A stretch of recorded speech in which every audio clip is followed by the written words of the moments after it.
Bonjour. Cet exercice traite la propagation des ondes mécaniques périodiques sur la surface d'une eau, la surface de la mer. Nous allons lire d'abord le texte.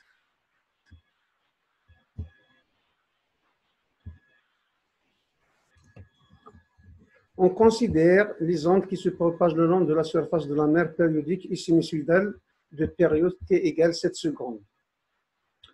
L'onde étudiée est-elle longitudinale ou transversale? Justifié. Calculer V, la vitesse de propagation de l'onde, sachant que la distance séparant deux crêtes successives est D égale 70 mètres. La figure 1 représente une copie verticale de surface de l'eau à l'instant T. Voilà la figure 2.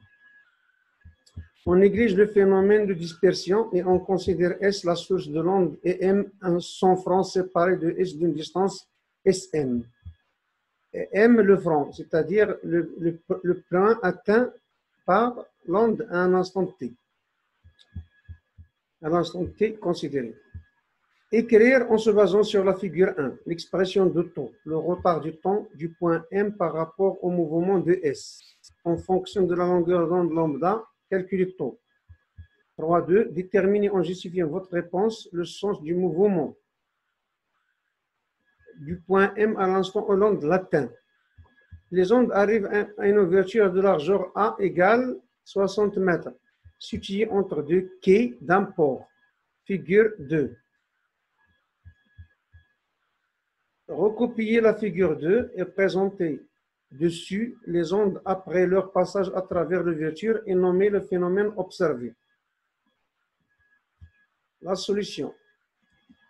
L'onde est-il longitudinale ou transversale? C'est la définition de l'onde longitudinale et transversale. Ici, vous remarquez que le sens de propagation est horizontal. Par contre, le sens de perturbation, lorsque le point M atteint par la perturbation, il se déplace vers le bas, c'est-à-dire verticalement, perpendiculairement à la sens de propagation. C'est donc ce qu'on appelle une onde transversale. Puisque la direction de propagation de l'onde est perpendiculaire à la direction de perturbation, l'onde est transversale. Calculez V la vitesse de propagation de l'onde, sachant que la distance séparant deux crêtes successives est D égale 70 mètres. La définition de la vitesse, c'est la distance sur la durée, D sur delta T. V, on va prendre que la longueur d'onde lambda correspond à la période. V, la longueur d'onde, on nous a dit, on énonçait que c'est 70 mètres. La distance séparant deux crêtes successives.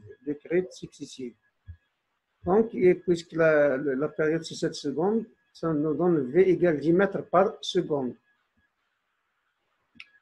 Question. Écrire en se basant sur la figure l'expression de taux, le retard du temps au point M par rapport au mouvement de S en fonction de la longueur d'onde lambda, calculer taux. D'après la figure, taux, c'est la distance SM sur V. Mais SM, vous voyez que c'est 2 lambda. D'ici jusqu'ici lambda, 2 lambda. Donc, les calculs, voilà la distance SM. Elle représente donc 2 lambda. Taux égale 2 fois 70 sur 10, taux égale 14 secondes. Déterminez en justifiant votre réponse le sens du mouvement du point M à l'instant T où l'onde l'atteint. C'est simple. On va imaginer le déplacement de perturbation, c'est-à-dire la propagation. Cela montre que M, lorsqu'il sera atteint, on va faire une translation de cette courbe vers la droite, c'est-à-dire que M se déplace vers le bas. D'après le sens de perturbation, le sens du mouvement de M lorsqu'il est atteint par l'onde est vers le bas. Les ondes arrivent à une ouverture de largeur A, est égale à 60 mètres, située entre deux quais d'un port. Recopiez la figure 2 et présentez dessus les ondes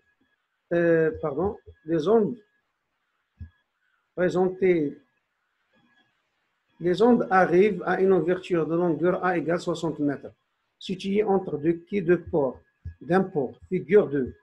Recopiez la figure 2 et présentez en dessus les ondes après leur passage à travers l'ouverture et nommez le phénomène observé. Vous voyez ici la largeur de la fente, c'est 60 mètres. La longueur d'onde lambda, c'est 70 mètres. Donc A est légèrement inférieur à lambda. On va voir si la condition pour que le phénomène de diffraction de l'onde se produise. Donc, on peut répondre à la question dès maintenant. Le phénomène, c'est le phénomène de diffraction. Donc, après la traversée de l'ouverture A, on obtient une onde circulaire de même longueur d'onde que l'onde incidente. L'onde, voilà, il aura la même valeur de longueur d'onde. Donc, c'est la même lambda. C'est le phénomène de diffraction de l'onde. C'est le phénomène de diffraction de l'onde. Donc, c'est la fin de l'exercice. À la séance prochaine. Bon courage.